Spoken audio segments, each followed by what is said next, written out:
Joining me now from Statuary Hall in Washington, D.C., representing Georgia's 1st congressional district, Congressman Buddy Carter. Congressman, I think if you look at it and you look at this grandstanding that the Democrats did out in front of the Capitol today, they're in a mild state of panic. It's controlled panic, but they're in a mild state of panic because if this is struck down, if the ACA is struck down, and it won't be at the appellate court level, it would be ostensibly at the Supreme Court level. If it is reversed, then they will lose their grip on Americans. They will lose a little slice of power in Washington, D.C., and freedom and liberty would hopefully be returned to tens of millions of Americans if the ACA went away.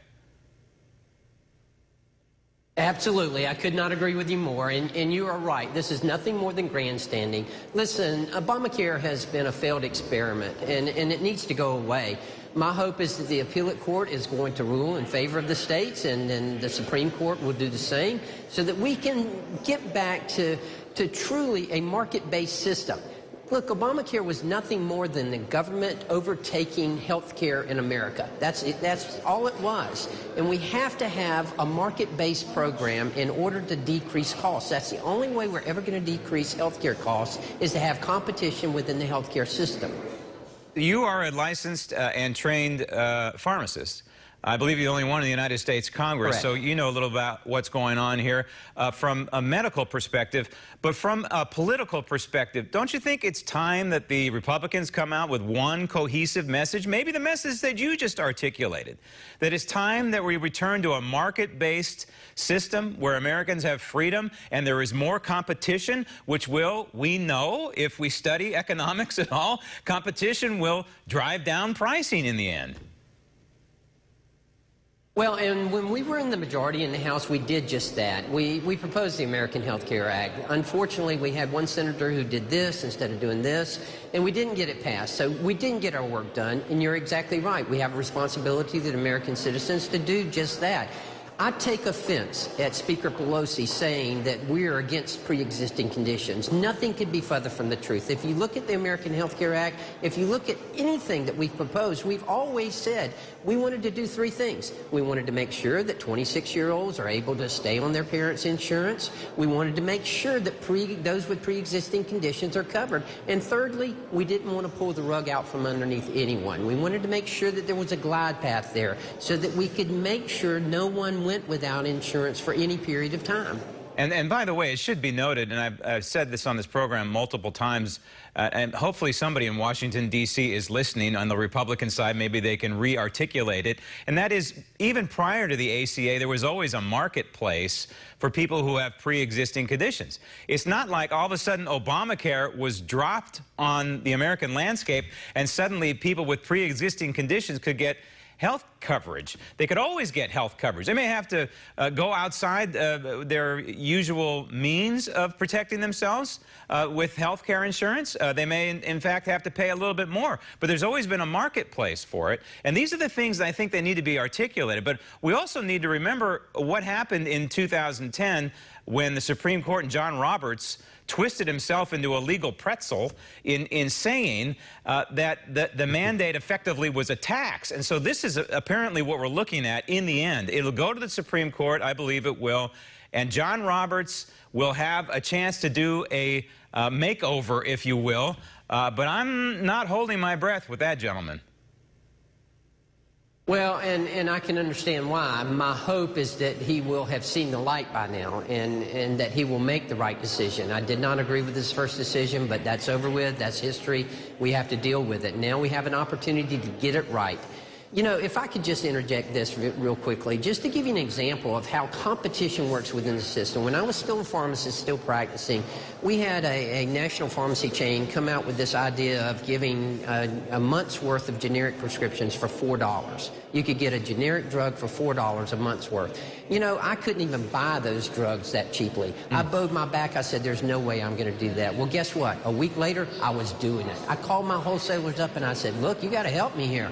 You got to do something. I can't let customers leave my store because of this.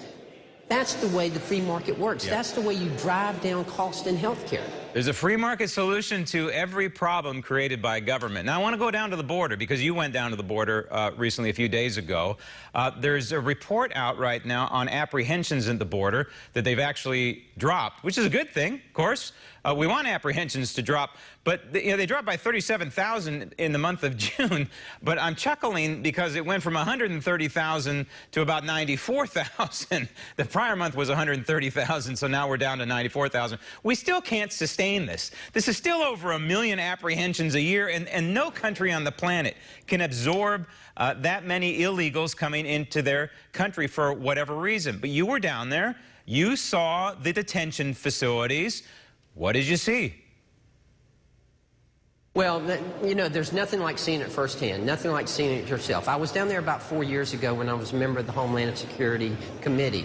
I went back as a member of the Doctors Caucus. We decided that we wanted to go down there specifically to see the health care services that were being given to the children and to the families. And what we witnessed was nothing like what I'm hearing some of the Democrats say. I saw no one drinking out of the toilet. Yes, I did see overcrowding, and it is overcrowded. And I did see Border Patrol agents who were giving humanitarian relief. I saw them doing humanitarian work when they're supposed to be doing enforcement work, but they are doing yeoman's work down there.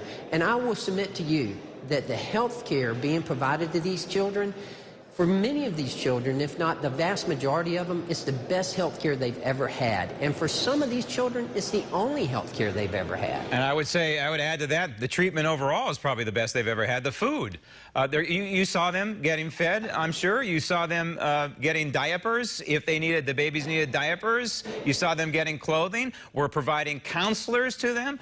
We're providing all kinds of educational materials, entertainment materials, all at taxpayer expense.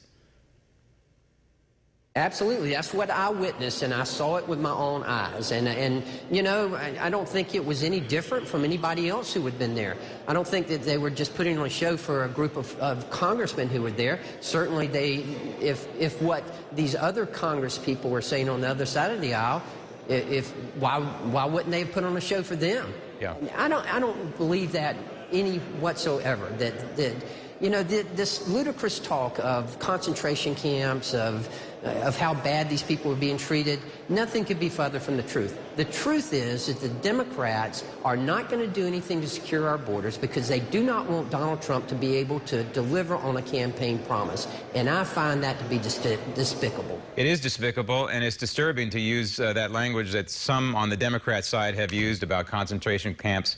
Clearly, they don't know and understand their history when they're using that kind of nomenclature. The only solution here is if the American people, enough in the American electorate, tell Nancy Pelosi and Chuck Schumer and the rest of the Democrat leadership, hey, we need to secure our border. It isn't happening at this point. I think people are starting to pay attention, Congressman. But let's face it, the dynamic down there is never going to change unless the paradigm changes on Capitol Hill first. Congressman, thank you.